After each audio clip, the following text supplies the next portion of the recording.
Hey folks, Jeff Jackson here, the forage fanatic. We're going to call this the Cowboy Conversation series.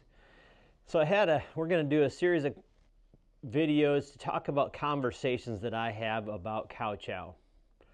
So this morning I get a phone call from a gentleman that says, hey, we're in south central Iowa. We want to take a sorghum product. We think, Jeff, you talked to us about taking a single cut forage sorghum and planting it at a little bit higher population. And I said, okay, I've talked to a lot of people. Let's get into some details. Well, gentleman wants to increase the plant population, get smaller stem diameters, wants to be able to cut this crop for feed, swath it, round bale, wrap. So we're going to do wet bale wrapped baleage. Okay, sounds good. He has a pre-cutter in the baler. Oh, sounds even better. So now we can get it sized up. We can get it wrapped. We can do fermentation, have a great product. So as we talked about that, I said, okay, here's the deal. I don't remember specifically all the details, but let's talk about it. We can take single cut forage sorghums. We usually plant those in rows, with a corn planter, 30-inch, 15-inch, 20-inch, harvest standing at maturity. So now we're talking about taking a forage sorghum and doing something completely different with it. We're going to swath it and bale it with a pre-cutter.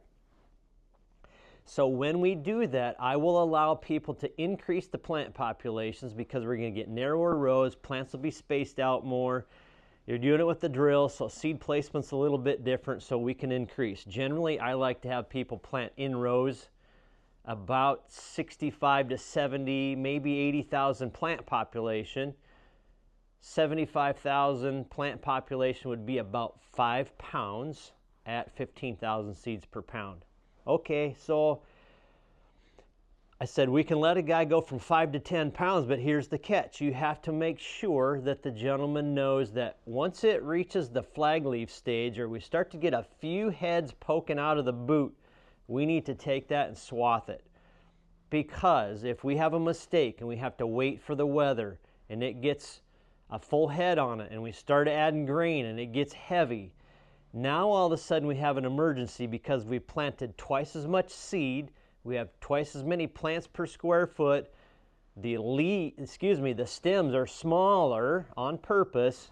We get a full grain head on top of that thing, we're going to start having troubles with lodging and it fall down.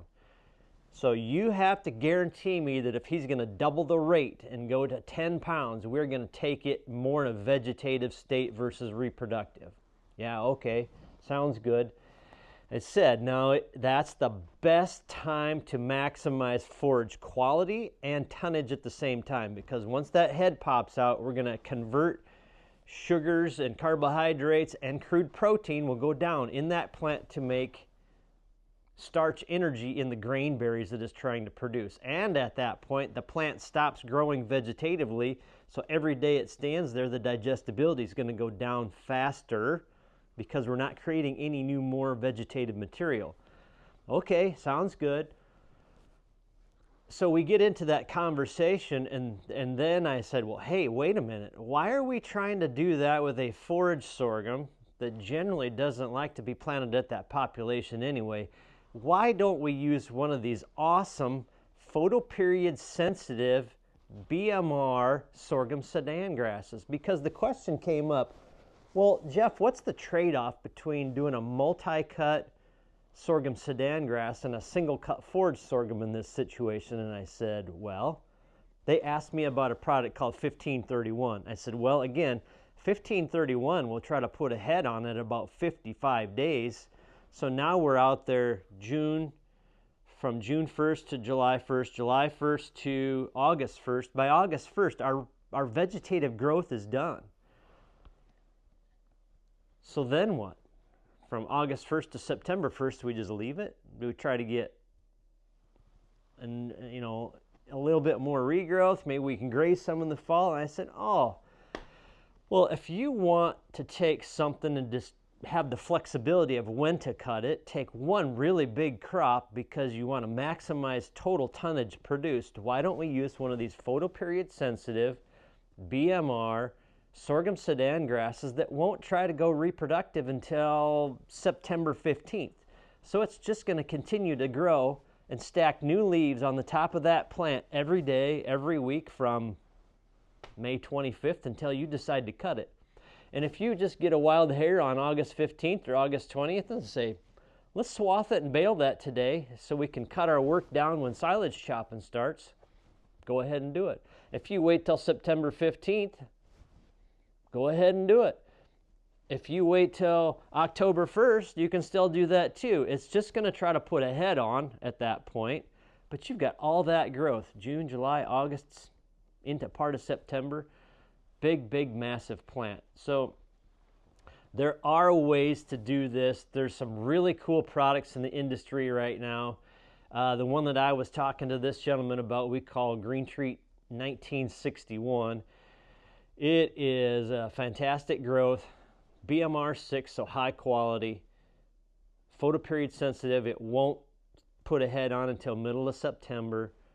Male sterile, so if it does try to put a head on and there's no other sorghum pollen in the area, it won't produce a viable seed in the head, so then we can maintain the energy levels as a sugar or a carbohydrate in that plant versus trying to convert to grain. So all of those little things tie in together. Oh, and by the way, if you're in the south, it's sugarcane aphid tolerant as well. So you got all that stuff packed into one plant, 20-25 pounds to the acre. Probably going to run you somewhere $40 to $45 an acre to plant, but you have the huge potential of this photoperiod sensitive. So, little cowboy tailgate talk here today is that there are lots of different ways to create feed, and when you get an idea like that and can consult with somebody that understands the dynamics of all the products, what they do, how to manipulate it, play with populations, when to cut, how to do it, you can really make a fantastic plan. So Jeff Jackson, the Forage Fan Addict, a little cowboy talk here today on what if, and hope you all are having a great day. Jeff Jackson, the Forage Fan Addict, signing out.